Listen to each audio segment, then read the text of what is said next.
తర్వాత కార్యక్రమం పరిచయం మన సత్యసాయి జిల్లా కమిటీ సూచన మేరకు మొత్తం సత్యసాయి జిల్లాలో ఉండే ప్రాథమిక మాధ్యమిక ఉన్నత పాఠశాల ఆచార్యులు ప్రబంధకాల సభ్యులు 2 దగ్గర కలవాలని నిర్ణయించారు. మొదట అందరూ హిందూపురంలోనే కలవాలనుకున్నారు. కానీ కొన్ని అనానుకూలాల వల్ల మడకశిర సంఘం మడకశిరలో అంటే మడకశిర ప్రాథమిక ఉన్నత అమరాపురం మాధ్యమిక పాఠశాల ఆచార్యులు ప్రబంధకాల సభ్యులు మడకశిరలో కలవడం, అదేవిధంగా హిందూపురం అది సంఘంలో వాళ్ళందరూ హిందూపురం ఆవాసంలో ఆచార్యులు ప్లస్ ప్రబంధకాల సభ్యులు కలిసి ఆటల పోటీలు, జనరల్ నాలెడ్జ్ పోటీలు, మైండ్ గేమింగ్ ఇవన్నీ ఒకరోజు కార్యక్రమం నిర్వహించుకొని తర్వాత ఈ ఆటల పోటీల్లో కార్యక్రమాల్లో నెగ్గిన వారి విజేతలకు భవిష్యత్తులో సమీప భవిష్యత్తులో ఈ సత్యసాయి జిల్లాలో ఉన్న ఆచార్యులు ప్రబంధకాల సభ్యులు అందరూ కలిసి ఒక్కరోజు విజ్ఞానయాత్ర నేను ఈ కేవలంలో తిరిగి విహారయాత్రగా జరుపుకుంటాను. ఆ కార్యక్రమం కూడా సూచనలు వస్తాయి. ఆ కార్యక్రమంలో అందరికీ బహుమతులు ఇవ్వడం జరుగుతుంది. ఈ కార్యక్రమంలో తర్వాత వచ్చిన వాళ్ళందరూ తమ పరిచయం ఆచార్యులు అయితే ఏ పాఠశాలలో పనిచేస్తున్నారు, వాళ్ళ విద్యార్హత, సేవాకాలం, ప్రబంధకాల సభ్యులైతే ఏ పాఠశాలకు బాధ్యతలు నిర్వహిస్తున్నారో వారి బాధ్యత గురించి తెలియజేయాల్సిందిగా కోరుతున్నాం. మొదట మన గోపాలకృష్ణ గారు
వినదగునెవ్వరు చెప్పిన విననంతనే వేగపడక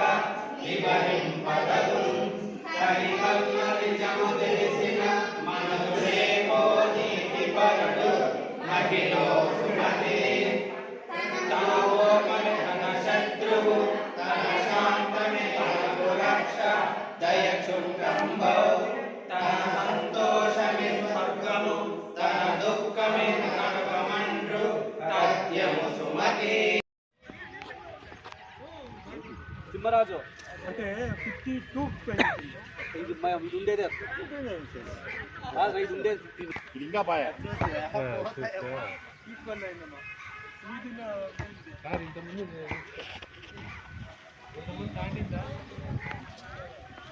రేపు 50 పైన రండి రా సార్ ఎప్పుడు వచ్చారు సార్ కాబట్టి 50 లోపల గోపాల్ సిద్ధంగా ఉండాలి. కమిటీ సభ్యులు కూడా సిద్ధంగా ఉండాలి. తర్వాత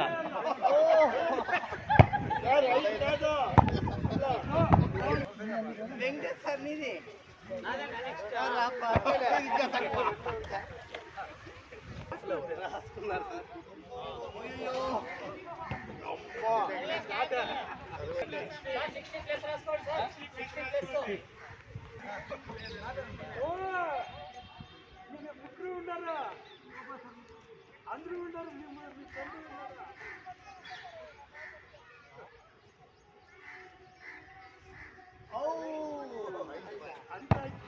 आएंगे शक्ति भक्ति युक्ति से हम प्रगति शिखर तक जाएंगे।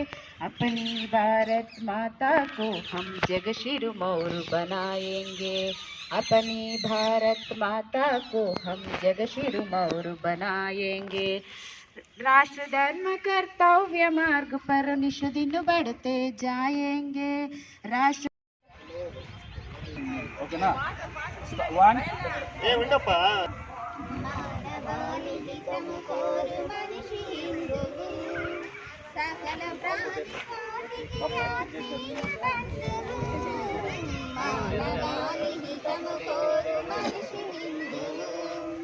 సకల ప్రాణి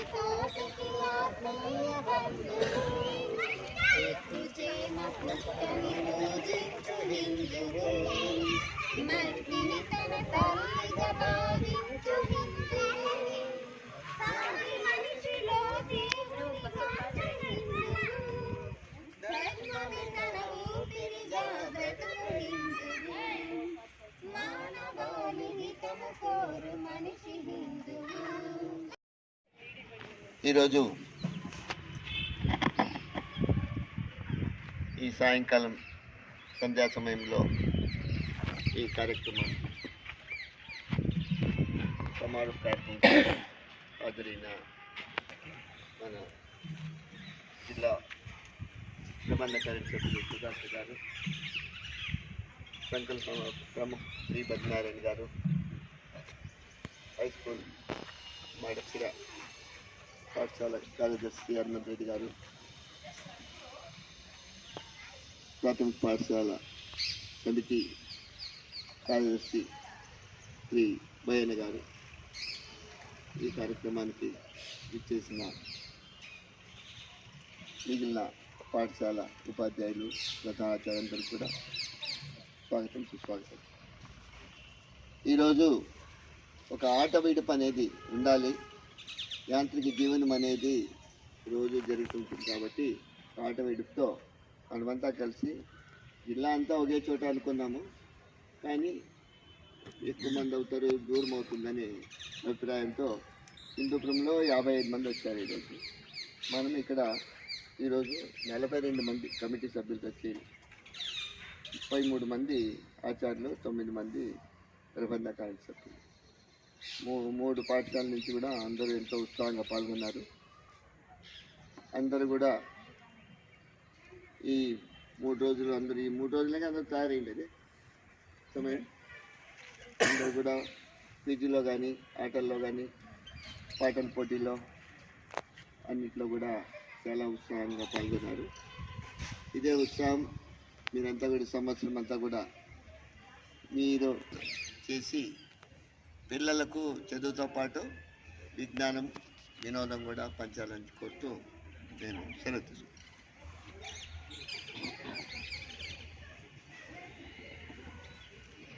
ఈనాటి కార్యక్రమానికి విచ్చేసిన పెద్దలు శ్రీ బద్రీనారాయణ గారు, సుధక్క గారు, గోపాలకృష్ణ గారు మన మార్నింగ్ నుంచి మాకు పక్షపాతం చూపినారు అని తమాష కంటా ఉన్నాం, కానీ కాదమ్మా అనే ఆయన బాగా చక్కగా నడిపినాడు కార్యక్రమము.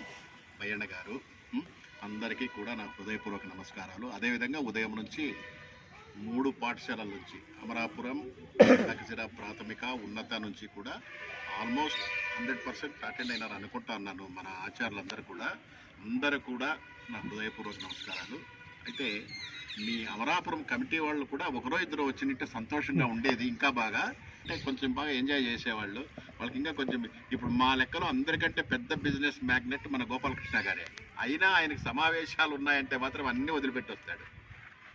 మనతో పాటు కలిసిపోతాడు ఆయన. ఆ రకంగా మీ అమరాపురం వాళ్ళు కూడా ఒకరికి తయారు చేసుకోండి. మీ స్కూల్ అంటే స్థానికంగా మాత్రం వస్తారు, వాళ్ళు బయటికి రమ్మంటే రారు. నిజానికి ఈరోజు నేను నా ఆరోగ్యరీత్యా నేను డాక్టర్ దగ్గరికి పోవాల్సింది, అయినా పోలే. ఎందుకంటే నేను 43-44 సంవత్సరాలు అవుతా ఉంది నేను విద్యావందనంలోకి వచ్చి. మొదటిసారి ఈ రకమైన కార్యక్రమం మన పాఠశాలలో పెడతా ఉన్నారంటే నేను ఆబ్జెంట్ అయితే పద్ధతి కాదు అనే ఉద్దేశంతోనే నేను ఆబ్జెంట్ కాకుండా రావడం జరిగింది. నేను ఆశించిన దానికంటే మాకు చక్కగా జరిగింది కార్యక్రమము. దీన్ని మనం స్పోర్టివ్గా తీసుకొని మన పాఠశాలలో కార్యక్రమాలు ఎట్లా నడపాలా, పోటీతత్వం ఎట్లా ఉండాలంటే పాజిటివ్నెస్గా ఉండాలి. పోటీతత్వం అనేది పోటీగా ఉండకూడదు. ఉంటూ మన పిల్లలకి ఎట్లా చదువులు చెప్పాలా, మళ్ళీ భవిష్యత్తులో మన పాఠశాల స్ట్రెంత్ ఉపయోగపడేదానికి మీరు మెయిన్ చేయాల్సినది ఒక్కటేనమ్మా, పేరెంట్స్తో బాగా కలుపుకోలుగా మనం పోయినామంటే definitely we will get good strength. కళ్యాణదుర్గంలో బాగా స్ట్రెంత్ డెవలప్ చేసుకున్నారంటే వాళ్ళ కారణం ఏమంటే స్టాఫ్, హెడ్ మాస్టర్ కలుపుకోలుగా పోతారు. there should not be any difference between the staff and headmaster. He is also one of the part. Headmaster అనేవాళ్ళు హెడ్ మిస్సెస్ కావచ్చు, head master కావచ్చు ఉండొచ్చు. డెఫినెట్గా కొంచెం వాళ్ళు కొరడా జొలిపించే సహజమే. అయినా కూడా ఆ క్షణకుండాలా తర్వాత మళ్ళీ మనం కాంప్రమైజ్ కావాల్సిందే. మీరు ఏ పాఠశాలలో అయితే హెడ్ మాస్టరు, స్టాఫ్ కలుపుకోలుగా పోతారో ఆ పాఠశాల తప్పకుండా డెవలప్ అవుతుంది. స్ట్రెంత్ కావచ్చు, విద్యలో కావచ్చు, ర్యాంకుల్లో కావచ్చు, మార్కుల్లో కావచ్చు, ఆర్థికంగా కావచ్చు, అన్ని విధాలా బాగుపడుతుంది. మాకైతే తప్పదు, మేము కమిటీ వాళ్ళు మీరు మాతో కోఆపరేట్ చేసినా చేయకపోయినా మేము మీ దగ్గరికి రావాల్సిందే, మీతో మాట్లాడాల్సిందే, మీకు చెప్పేవి చేయాల్సిందే, మా కార్యక్రమాలు మేము చేయించుకోవాల్సిందే. కాబట్టి హెడ్ మాస్టర్కి టీచర్స్తో ఎంత సఖ్యత ఉండాలో బాగుండాలా. At the same time staff కూడా హెడ్ మాస్టర్ కలుపుకోలుగానే పోవాలా. మన కుటుంబ పెద్ద అనుకోవాలి, కానీ మీరు నాట్ మోర్ దాన్ దట్. మీకు వేరే ఏ రకంగా భావించకుండా చేసి పాఠశాలను అభివృద్ధికి తీసుకొస్తారని చెప్పేసి ఆశిస్తూ ఇంత చక్కటి కార్యక్రమం పొద్దుటి నుంచి జరిగినప్పటికీ అందరూ కూడా ఆనందించినాము, సంతోషించినాము. ఈరోజు అదేవిధంగా క్షేమంగా మేము ఈ పాఠశాలకు మీరు చేసుకొని రేపటి నుంచి ఇంకా కొంచెం ఉత్సాహంగా మన పాఠశాల అభివృద్ధికి పాటుపడాలని చెప్పేసి కోరుకుంటానంటూ సెలవు తీసుకుంటున్నాను. మీ అభిప్రాయాలు ఏమైనా ఉంటే చెప్పండి అమ్మా. ఈ రోజు ఏమైనా తప్పులు ఉంటే ఇంకా ఇట్లా అయితే బాగుండే అనా, లేకపోతే బాగుందనా, మీ వ్యక్తిగతం ఏమున్నా చెప్పొచ్చు.